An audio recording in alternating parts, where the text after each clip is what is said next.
Keep it flowing. Yeah. You want to keep teaching, keep reaching, keep learning, keep loving, and know that no matter what, that the love is there. In spite of the no's, you keep pushing.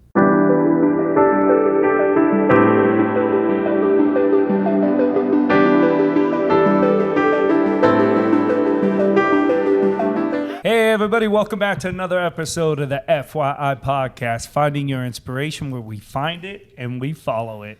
Today we're in Chicago, Chi-Town, and we're with one of Chicago's own, Gisla Stringer. Hey. Gisla is an incredible actress, producer. She is a mother, a daughter. She is an entrepreneur and a businesswoman. Let's start light and just start with where you're from, where you grew up, and what it was like growing up.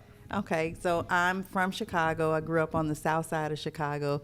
I actually grew up in Parkway Gardens, which is now infamously known as the O Block. It was not the O Block when I was there. It was Parkway Gardens. Okay, so I know we have talked many times about your childhood and what it was like, because I'm always curious with stuff like I mean, it goes back to the Al Capone days, right. But like Chicago has this reputation of like it's a tough city, and you grew up right in like the South Side. I was an only child, but I had my cousins. They lived there, and so I grew up with them, and so they were my brothers and sisters. Back then, the neighbors and everybody in the neighborhood had the right to say, like, hey, you're doing something wrong, and you could correct somebody else's child. But when I look at it now and you see how people are raising their kids and like, don't say nothing to my child, and I think that's a problem. People are afraid to embrace the village. And then I understand, like, because, things have changed, and there's some parts of fear in that of, we got a lot of other things that we didn't have to deal with. It was different. I could ride my bike outside. I could go outside and play, and you went out in the neighborhood.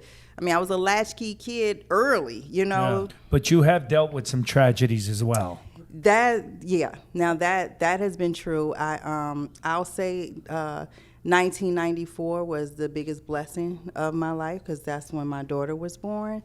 And 1995 was probably the biggest tragedy, because I lost 3 people important to me, like a couple of months apart each. 2 were tragically taken, and, one was a natural death. I lost my grandmother. She was murdered by my first cousin. And this case was a case of mental illness. Your cousin. Yeah, that's what I'm struggling with that, because people say that. I say, I don't know. I'm gonna say They say he had like mental illness, and because just the way it happened. I mean, he literally he beat my grandmother to death. Wow. Yeah, and it was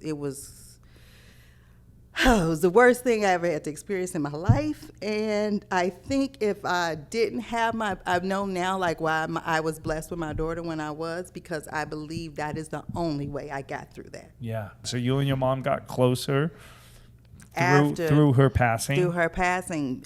We went through a lot of trials and tribulations, not talking, and but the love was always there, So I just think it's important, like, generationally, like, to keep, you want to just keep it flowing.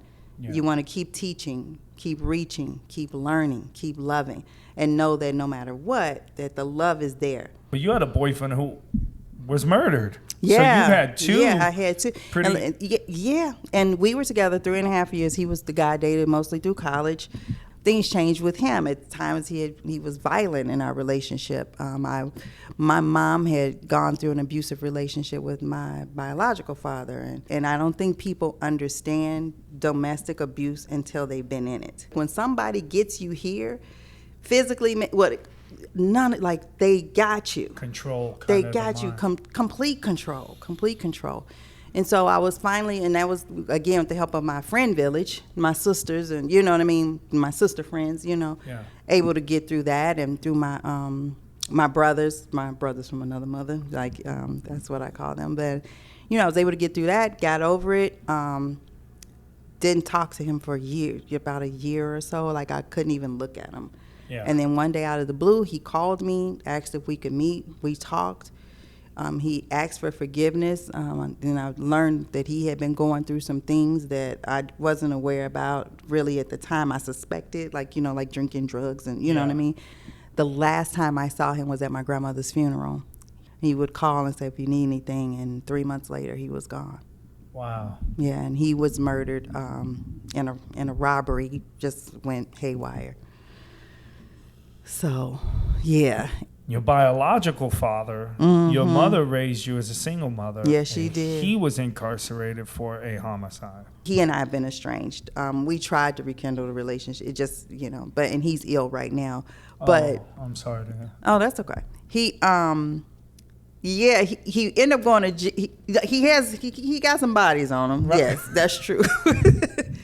But what he ended up going to jail for was drugs. Oh, for drug trafficking. Got it, yeah, got he it. Didn't even go for the. He got away with. I won't say got away with it. It was self-defense. Self-defense. Yeah. Okay. It was proven self-defense.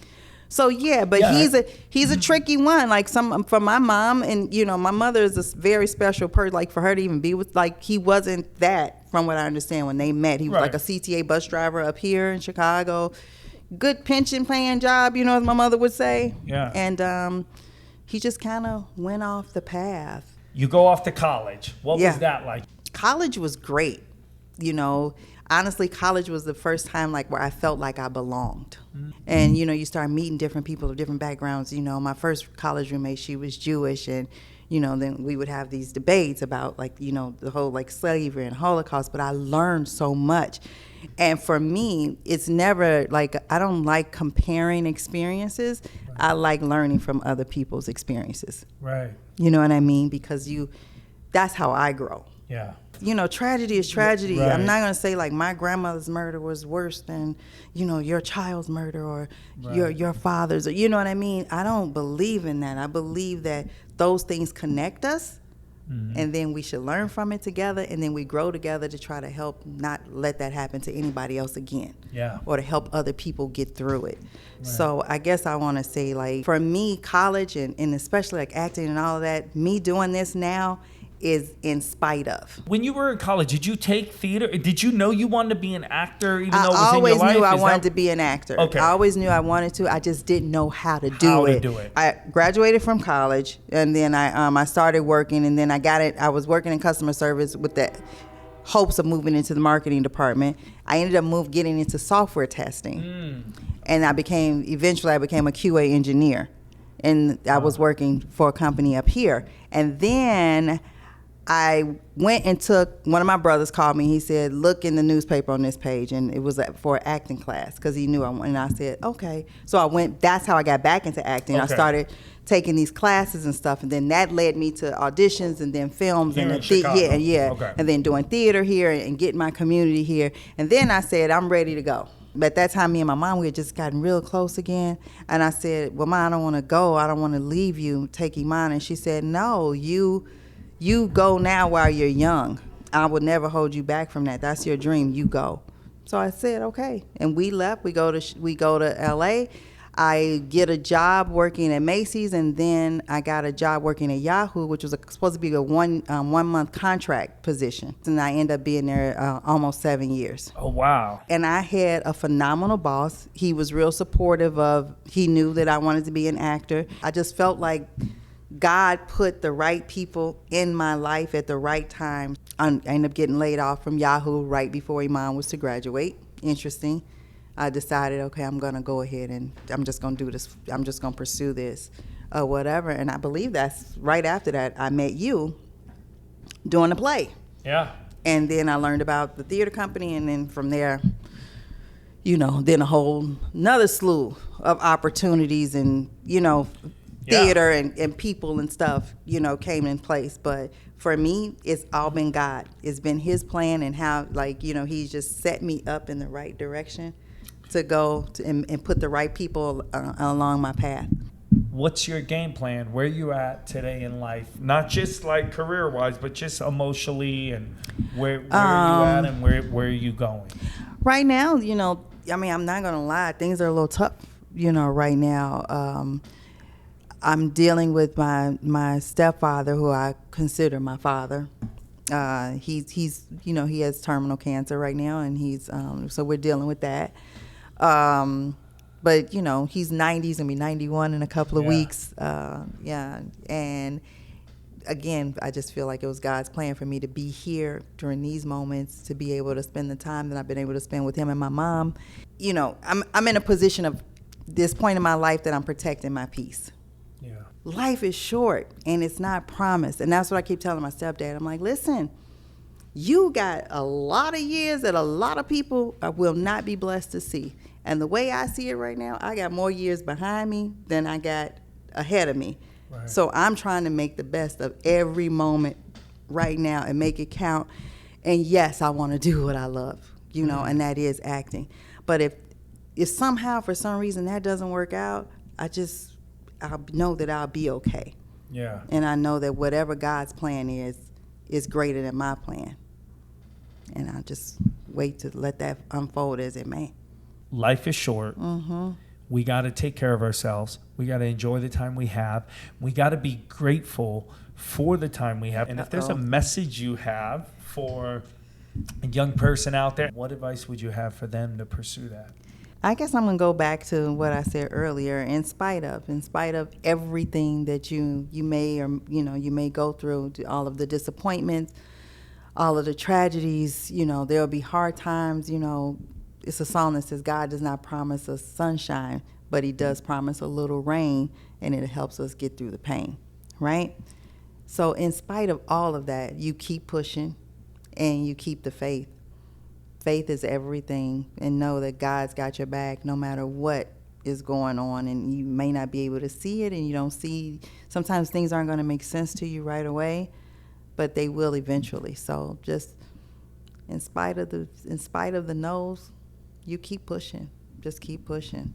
That's all I can say. I love it. Yeah. I love it. And before I close out, one last thing. Your daughter, you mentioned. I know we didn't talk too much about her, but she's went on to do some incredible stuff, and she's a college graduate. Yeah, she is, and she's great, man. She's one of those people that can, like people, they always say like a jack of all trades or something like that, but she's a good actress. She's a great writer and director. I'm so proud of her. She had started her own theater company in New York. I think she was 20? Yeah, I don't even think she was 21 yet when she started that company. She was young. She wrote her first screenplay at 10 years old. That's incredible. Crazy. That's incredible. Yeah. So she's doing good. She's doing good. Thank you. So when people think that growing up in low income or growing up surrounded by certain elements means failure, you're a true testament that is false, and that there's hope, and that with hard work and a village, anything is possible. So I just want to commend you on that. Oh, thank you. Thank you for tuning in to another episode of FYI, Finding Your Inspiration, where we find it and we follow it. Here's some of the gems I took out of today's interview with Gisla. I took out that no matter where you come from, what obstacles happen, what traumas, what problems happen in your life, there's no excuse. What there is hard work ahead of you. If you have a village, great. Don't have to have a village, but it helps. What does matter is that you have integrity, you work hard, and you live with love. No matter what, live with a purpose. Set a goal and go for it. You might not know what you want to do today, but you know you want to succeed, so go for it. Don't let nothing hold you back. She talked about a lot of issues she has in life that a lot of you probably could relate to too. I know I can. But what I got from her is no matter what clouds are above her head, she stays smiling, and God has blessed her every day with amazing things. Take your talents, stay positive, push forward. That's what we do on the FYI podcast. I'll see you on the next one. You should never stress about the problems you be facing. Everybody in the mud on the struggle trying to make it. Look into the mirror and you see your motivation. Then you step into the world and you find your inspiration. I'm finding inspiration, and once I get a hold of it, I'll never get complacent. Look into the mirror and you see the motivation. Then you step into the world and you find your inspiration.